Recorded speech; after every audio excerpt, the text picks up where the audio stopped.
안녕하세요. 부동산을 쉽게 다양하게 깊이 있게 분석하는 부동산의 비밀입니다. 우리가 지난 부동산 폭등기 시절 그 마지막 정점을 찍고 하락을 하던 때가 있었습니다. 그때 많은 사람들이 영끌오적을 거론했었죠. 젊은 사람들에게 빚을 내서 집을 사라고 부추겼다고 해서 많은 사람들이 영끌오적이라고 불렀습니다. 그리고 어느샌가 그들은 또 조용해졌습니다.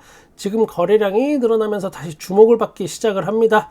그리고 그들만의 리그에서는 스물스물 이런 말들이 나오고 있습니다. 영끌오적, 결국 그들이 옳았다. 사람마다 서로 생각하는 바가 다르고 추구하는 인생이 또 다르고 각자가 다 다르기 때문에 결국은 모든 결과는 자기 자신이 지는 겁니다. 남들이 내 인생을 대신 살아주지도 않고 내 인생을 책임져 주지도 않습니다. 일단 팩트부터 살펴보고, 그리고 요즘 다시 떠오르는 일명 영끌오적이라고 불렸던 그런 분들의 부동산 전망도 한번 살펴보겠습니다. 워낙 민감한 문제라서 먼저 한 가지 말씀드릴 게 있는데, 누구누구를 비판하는 목적이 아니며 정치적인 이념과도 또 전혀 무관하게 순수하게 딱 부동산만 바라보고 이야기하겠습니다.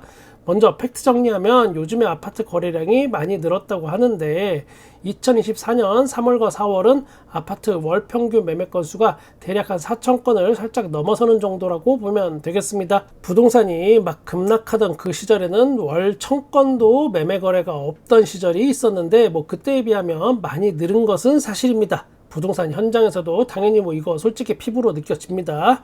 그러면 요즘 부동산 사장님들은 먹고 살만한가? 수치대로라면 먹고 살만해졌어야 하는데 실제는 그렇지 않습니다.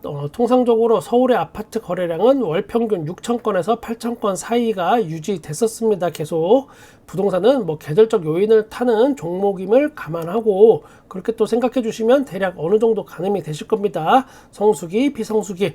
아무리 지금 부동산 거래량이 늘었다라고 해도 월 4,000건대 수준임을 감안하면 지금이 평균치의 3분의 2 내지는 2분의 1 수준임을 확인할 수 있습니다. 그러면 지난 부동산 폭등기 때는 과연 어땠을까? 그때 서울의 아파트 거래량이 폭주할 때는 한 달에 15,000건이 넘는 달도 몇 번 있었습니다. 물론 그렇게 과열될 때 부동산 규제 정책이 나오면 또 잠깐 거래량이 진정됐다가 누군가 또 빚내서 집사라고 옆에서 살살 부추기면 또다시 폭주하고 그랬습니다. 예전에는 깜깜이 부동산이었고 순진한 사람들을 쉽게 눈탱이 치는 일이 많았으나 요즘은 누구나 쉽게 부동산 정보에 접근할 수가 있습니다. 그러다 보니까 이제 이 부동산 상승론, 폭등론을 주장하는 사람들이 살짝 머쓱해지겠죠. 그래서 들고 나오는 이야기가 바로 이제부터 시작이다 요겁니다. 이제부터 부동산 상승이니까 지금이 집 살 타이밍이다 이런 주장과 연결이 됩니다. 제가 앞서 이야기한 부분 있죠. 사람마다 생각은 다 다르고 그 결과는 그냥 본인이 책임지는 겁니다. 여기서 부동산 현장의 이야기가 또 중요할 수밖에 없겠죠. 요즘 먹고 살만하다라고 말하는 부동산 사장님들 거의 없습니다.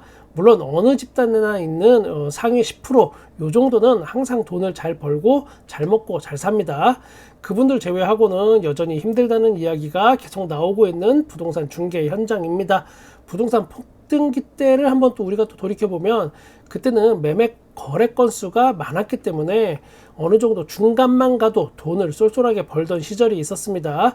예를 들어서 동네에 부동산이 한 10개 정도 있다고 할 때 부동산 폭등기 시절에는 대략 동네에서 5등, 6등까지는 먹고 살만 했습니다. 지금은 1, 2등 아니면 먹고 살기 힘듭니다. 그리고 당연히 부동산 폭등기에 비하면 집을 구하러 오는 사람 거의 양이 다릅니다. 지난 겨울에 비하면 늘었습니다. 그거는 확실하지만 평년에 비하면 아직도 집 보러 오는 사람 적습니다. 여기서 또 하나의 특징 이야기 해드리겠습니다. 지난 부동산 폭등기에는 거래 성사가 쉬웠습니다. 즉 집만 보여주면 그냥 막 거래가 됐었습니다. 거짓말 조금 더 보태면 이 집 비싸니까 사지 말라고 제가 뜯어 말려도 기어코 빚내서 집을 사던 그런 시절입니다. 그런데 지금은 중개 성사 확률이 그냥 확 떨어졌습니다. 집은 보는데 사는 데는 좀 주저한다 이렇게 보시면 되겠습니다. 제 개인적 체감으로 이야기 드리면 그때는 10명이 집을 보면 5명은 집을 샀다고 하면 요즘은 10명이 집을 보면 1명, 2명 집을 삽니다. 요 차이가 상당히 중요합니다. 요즘 언론에서 다루는 이야기에 일부 부동산 사장님들의 인터뷰 내용이 자주 나옵니다. 요즘에 또 집 보는 사람이 늘었다. 부동산이 활기를 찾았다. 그리고 금매가 다소화됐다. 그리고 또 호가가 오르고 있다. 뭐 대충 이렇게 정리가 됩니다. 일단 이런 인터뷰의 어떤 사실 여부를 떠나서 부동산 중개를 직업으로 삼고 살아가는 그런 분들의 입장에서는 속으로는 뭐 당장 굶어 죽을 것 같고 힘들고 아무도 집 보러 안 오고 거래도 안 되고 막 그렇더라도 겉으로는 저렇게 잘 되는 것처럼 이야기하는 게 정석입니다. 왜냐하면 부동산 거래량이 상승하고 있고 집 보러 오는 사람들이 많고 막 거래가 늘어나는 중이다라고 할 때가 가장 많이 부동산 거래가 되기 때문입니다. 부동산이 막 내릴 것 같고 요즘 집도 안 팔리고 굶어 죽을 것 같아요 라고 이야기해 봤자 아무도 날 도와주지 않을 뿐더러 사람들이 집 사러 더 안 오니까 그렇게 이야기하는 겁니다. 그냥 그게 기본 스탠스입니다. 집 보는 사람이 늘었다, 부동산이 활기를 찾았다 이런 게 뭐 틀렸다기보다는 그 비교 시점이 어디냐에 따라서 이게 또 많이 달라집니다. 당연히 계절적 비수기였고 환율이 요동치던 그 시기에 비하면 그러니까 작년 한 겨울 정도에 비하면 집 보는 사람 지금 확실히 늘었고요. 부동산이 활기를 찾았습니다. 그러나 부동산 폭등기나 아니면 평균적인 시절에 비하면 지금 그렇지 않습니다. 비교 시점을 정확히 이야기 안 하고 마치 부동산 거래가 전체적으로 다 잘 되는 것처럼 포장만 하면 이건 좀 문제가 있겠죠. 뭐든지 사람들을 홀려서 돈 벌어먹는 사람들의 패턴이라는 게 좀 있습니다.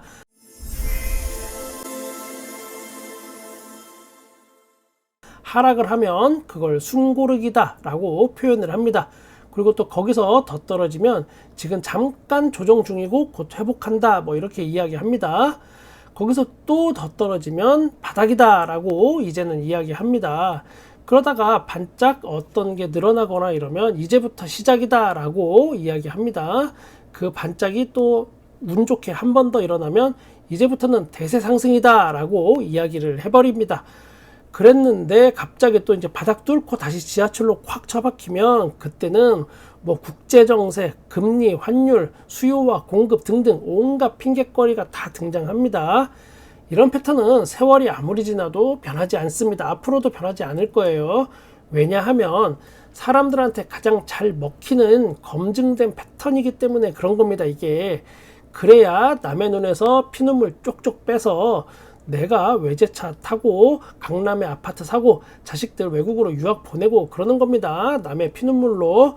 이 패턴에 당할지 안 당할지는 여러분 각자의 판단에 있는 겁니다. 이렇게 주장하는 사람들한테는 또 뭐 나름의 믿는 구석이 있긴 있습니다. 이 사람들한테는 여기서부터는 좀 더 민감한 문제가 될 수 있어서 저도 이야기할지 말지 정말 고민을 많이 했었습니다. 일단 정권이 바뀐 후에 부동산 정책은 부동산 가격의 추가 하락 요거를 어떻게든 막아보려 한다는 느낌을 지울 수는 없습니다.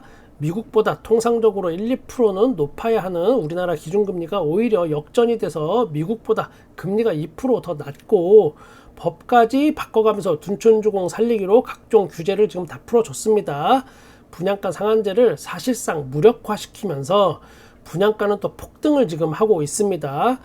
사람들에게는 분양가가 기존 주변 아파트보다 싸다라는 인식이 강하게 심어져 있기 때문에 분양가가 폭등하는 만큼 구축 아파트 집주인들이 집값을 따라 올리려는 경향이 있는데 그러다 보니까 호가가 지금 계속 높아지는데 이게 상당히 큰 일조를 하고 있습니다. 그리고 부동산 경기가 침체된 걸 살리기 위해서 특례 보금자리론 43조라는 정말 큰 돈을 풀었고 그 덕분에 집값의 하락이 멈추고 사람들이 집을 샀었습니다. 그러다가 다시 하락하자 이번에는 또 이름만 살짝 바꾸고 조건만 살짝 까다롭게 한 신생아 특례대출이라고 27조를 돈을 풀었습니다. 그러다 보니까 거래량이 조금 지금 살아나는 것처럼 보이기도 합니다. 막대한 돈을 계속 부동산 시장에 풀고 있고 부동산이 침체되면 또다시 다른 이름으로 시장에 돈을 풀 것이라는 것쯤은 이제 사람들이 다들 눈치를 챈 겁니다. 거기에 이제는 종부세 폐지, 상속세 과표 조정 등 집을 소유한 유주택자들에게 유리한 정책이 계속 나오고 있거나 그 앞으로 나올 예정입니다. 그리고 아직 본격적인 이야기는 없지만 간간히 언론에 간보기로 살살 흘리는 이야기가 있죠. 다주택자 취득세, 양도세 완화 정책, 요게 기다리고 있습니다. 이런 부분이 부동산 폭등론자들이 어쩌면 가장 믿는 구석이라고 보면 됩니다. 여기서 잠깐 하나 짚고 가고 싶은 게 있어서 말씀드리면, 종부세 같은 경우 예전에는 종부세 때문에 그만큼 그것 때문에 전세 가격이 오른다라고 막 이야기했었고, 이거는 곧 집값 상승을 부추기고, 그러니까 세금에 대한 부담을 집주인들이 세입자한테 다 전가시킬 거다, 막 이렇게 주장하던 사람들이 많이 있었습니다. 그러면 이제 종부세가 폐지되면 전세 가격이 내리고 집값 상승이 없는 걸까? 그렇지 않겠죠. 지금 종부세가 폐지된다고 하니까 언론에서는 다시 이제 이것 때문에 종부세가 폐지되니까 집값이 오를 것 같다라는 뉘앙스로 계속 이야기를 합니다. 이걸 단순히 이분법적 사고로 이야기하기만은 좀 어려운 부분이 있지만, 종부세가 있을 때도 이것 때문에 집값 오른다고 주장했었고, 종부세가 폐지된다고 해도 또 집값 오른다고 주장합니다. 똑같이. 이렇게나 저렇게나 결론은 집값은 오른다로 일단 정해놓고 거기에 짜맞추게 하는 것 같은 느낌을 지울 수는 없습니다. 다시 한번 강조드리지만 정치적인 이념과는 별개로 부동산을 봐야 합니다. 하지만 정치적인 이유 역시 부동산에 막대한 영향을 미치는 것도 사실이기 때문에 다 말씀드린 거고, 제가 누누이 말씀드렸지만 저는 부동산 가격이 상승을 하면 제 개인적인 금전적 이득은 높아지는 쪽에 있는 사람입니다.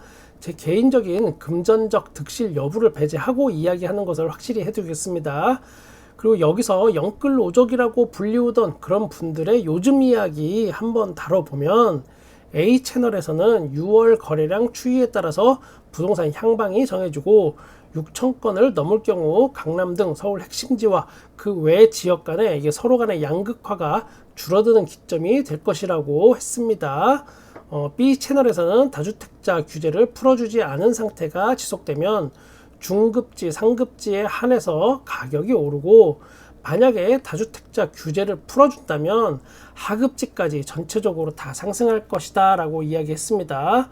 C채널에서는 거래량 증가세가 심상치 않지만 예전만큼 폭등하진 않을 것 같다, 이렇게 이야기했습니다. 제가 일일이 다 알아본 게 아니라서 그분들의 뜻을 정확하게 다 파악하기는 어렵지만 한 가지 확실한 건 있습니다. 지난 부동산 폭등기 때만큼 강력한 주장은 안 하시는 것 같습니다. 오히려 소형 채널에서 잃을 게 없으니까 그분들은 막 지르는 것 같은, 더 강력하게 이야기하는 것 같은 느낌이 듭니다. 항상 채널을 지켜주시고 응원해주시는 소중한 여러분이 계셔서 제 목소리가 이만큼이라도 지금 퍼질 수 있게 됐습니다. 먹을 것과 집, 요 두 가지는 투기의 대상이 되어서는 절대로 안 되는 거고, 장난질을 쳐서도 안 된다라고 저는 생각합니다. 남의 눈에서 피눈물 빼서 내가 호의호식하는 것도 인간으로서 하면 안 되는 일이라고 저는 생각합니다. 제가 이렇게 이야기하면 부동산 투기꾼들은 부비야 이 새끼 개풀 뜯어먹는 소리 하고 있네. 이럴 수 있지만 저는 그러거나 말거나 여러분의 부동산에 끝까지 함께 하겠습니다. 구독과 좋아요, 댓글 정말 감사합니다. 부동산의 비밀이었습니다.